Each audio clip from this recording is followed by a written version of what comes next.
स्थानीय स्तर के मुद्दों को लेकर के और कुछ राष्ट्रीय स्तर के मुद्दों को लेकर के यहाँ पर आयोजित की जा रही है।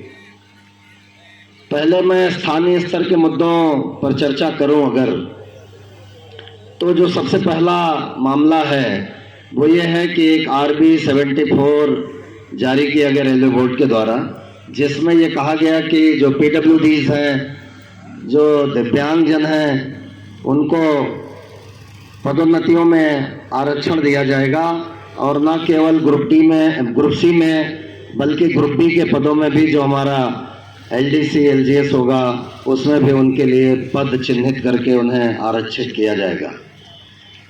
अभी तक मुख्यालय प्रशासन या मंडल प्रशासन के द्वारा इन पत्रों पर कोई गंभीरतापूर्वक काम नहीं किया गया। कहीं कहीं हमने देखा कुछ पत्र हमको मिले जिसमें 15वें नंबर पे उनका रोस्टर फिक्स किया गया है। शायद वो RBE का अर्थ कुछ का कुछ निकाल रहे हैं और उसको सही तरीके से देने का काम नहीं कर रहे हैं। मैं आज के इस अवसर पर देश के माननीय प्रधानमंत्री नरेंद्र मोदी साहब को धन्यवाद देना चाहता हूं कि उन्होंने जो विकलांग शब्द था उन्होंने अपने कार्यकाल में इसको हटा करके दिव्यांग शब्द देने का काम किया। ये उनकी बड़ी सोच और उदारता का परिणाम। और उन्होंने दिव्यांगजनों पर काफी फोकस भी किया, काफी काम भी किया और उसी के तहत, उसी सोच के तहत ये आरक्षण दे करके पदोन्नति देने का आदेश जारी भी हुआ, इसमें कोई शक नहीं है। लेकिन सवाल घूम फिर के वही आता है कि दिलों में खोट है, जुबां से प्यार करते हैं, बहुत से लोग दुनिया में यही व्यापार करते हैं। केवल जबानी जमा खर्च है, केवल जबानी जमा खर्च। नाम बदल दो, ताम बदल दो, झाम बदल दो, लेकिन उसका असली फायदा जो मिलना चाहिए वो नहीं मिला। इसी को सियासत कहते हैं, यही राजनीति है।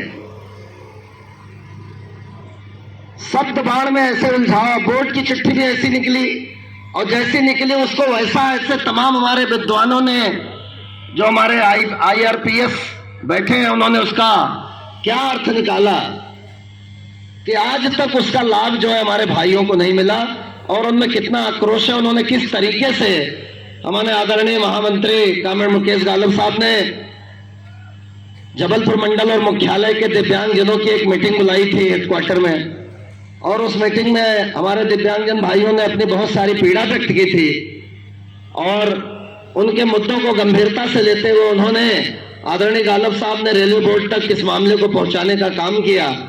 बोर्ड ने भी अपना पल्ला झाड़ा और एक चिट्ठी जारी कर दी।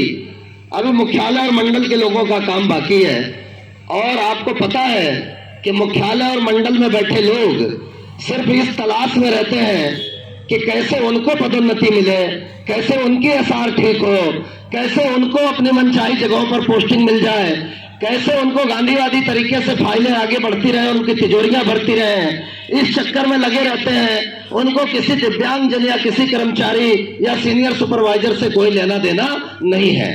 हाँ, लेकिन जब कोई मामला फंसे और गला दबाने की बात आए तो फिर कर्मचारी और सुपरवाइजर ही पकड़ा जाए कि उसने जो है वो ऐसी गलतियां क्यों की और उसकी वजह से रेलवे को ये नुकसान हो गया और उसे सस्पेंड कर दो, उसे पनिश कर दो। ताजा मामला, माननीय मंत्री प्रहलाद पटेल जी ने, आपने अखबार में पढ़ा होगा, अभी चादरें गंदी थी, उसको लेकर के उन्होंने रेलवे प्रशासन को खरी खोटी सुनाने का काम किया। अखबार में दिया था, गोंडवाना एक्सप्रेस में आए थे। अभी चादरें रेल कर्मचारी नहीं धोता। चादर धोने वाली जो एजेंसी है वो हमारे अधिकारियों को बहुत प्रिय है, बहुत प्रिय है, क्योंकि जो चादरें धोने में बचा हुआ साबुन है वो साबुन का पूरा खर्चा कहीं ना कहीं स्टोर होता है, कहीं ना कहीं जाता है, तो कुछ गंदगी रह गई होगी, अनदेखी होती है और सस्पेंड हो गया हमारा सुपरवाइजर CNW का, बोले तुमने चादर ठीक से नहीं धोई, इसलिए जो है वो तो ये हाल है। रेलवे में ऐसे निष्कर्ष पर पहुंचने का काम हमारे अधिकारी करते हैं। और जब गला दबाने की बात आती है तो वही रेल कर्मचारी, चाहे वो दिव्यांग हो, चाहे वो सर्वांग हो, चाहे वो जैसा हो, मैं इन अधिकारियों को, जैसा कि इस देश को चलाने का काम राम राज्य के आधार पर किया जा रहा है, जो वर्तमान सरकार है वो तो राम के नाम पे ही, सीता के पति के नाम पे आई है वोट मांग के, और नीता के पति के लिए काम कर रहे हैं, ये तो सभी जानते हैं। तो उस राम राज्य में आप याद करो, जब माता सीता को लेकर रावण जा रहा था तो जटायु नाम का एक गिद्धराज, उसने रावण से युद्ध किया, ललकारा रावण को, और रावण ने अपने चंद्रहास हरमम परितापम, उस चंद्रहास से जटायु के पंख काट दिए। पंख काट दिए मतलब वो दिव्यांग हो गए, जटायु दिव्यांग हो गए, चल फिर नहीं सकते थे। और आप देखिए उस राम को, वो ऐसे ही नहीं पुरुषोत्तम राम बना है, वो ऐसे ही नहीं इस देश के लोगों के दिलों में बैठा है।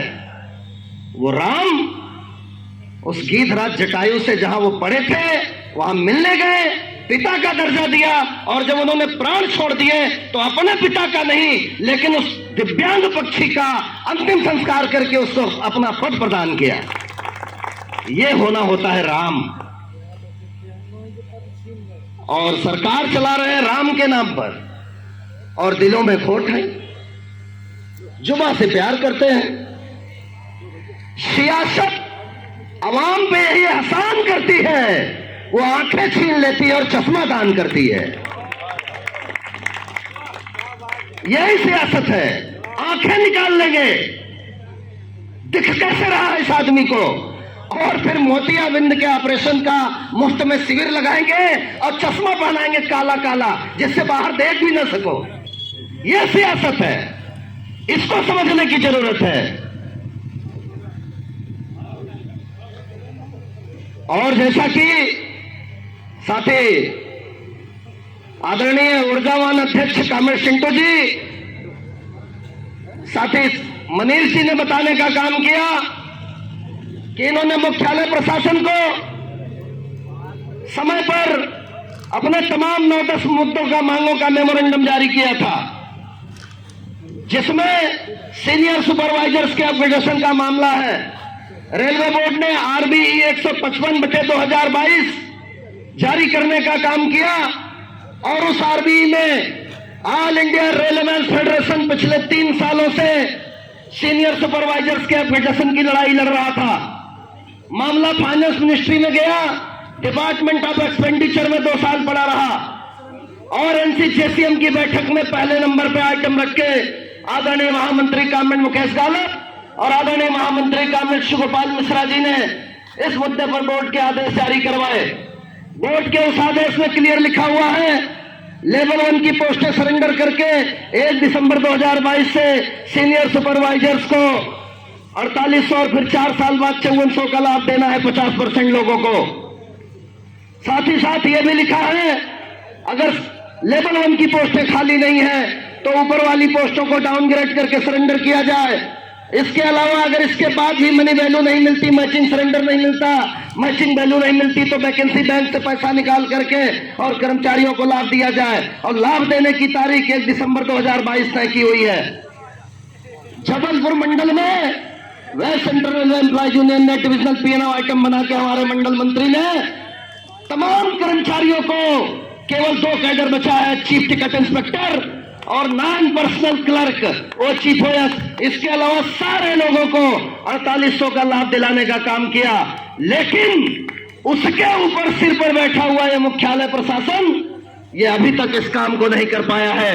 शर्म आनी चाहिए यहां बैठे हुए अधिकारियों को, जो रिडिस्ट्रीब्यूशन के नाम पर काम कमर्शियल के जूनियर क्लर्क का हक काट करके ओएस की पोस्टें निकालकर सीसीआई बनाने का काम करते हैं और उन पोस्टों को ये कहते हैं कि हम डिवीजनों को दान कर देंगे।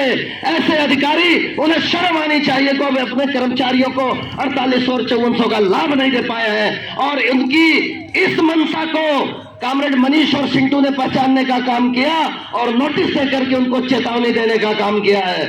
माननीय सीपीओ साहब ने कहा है हम इस पर जल्दी ही काम करेंगे। पार्किंग का मुद्दा है। पार्किंग, जैसा मनीष जी ने बताया, मल्टी लेवल पार्किंग का कंसेप्ट होना चाहिए। यहां पे नगर निगम में कई जगह है, लेकिन अभी तक यहां लाया नहीं गया।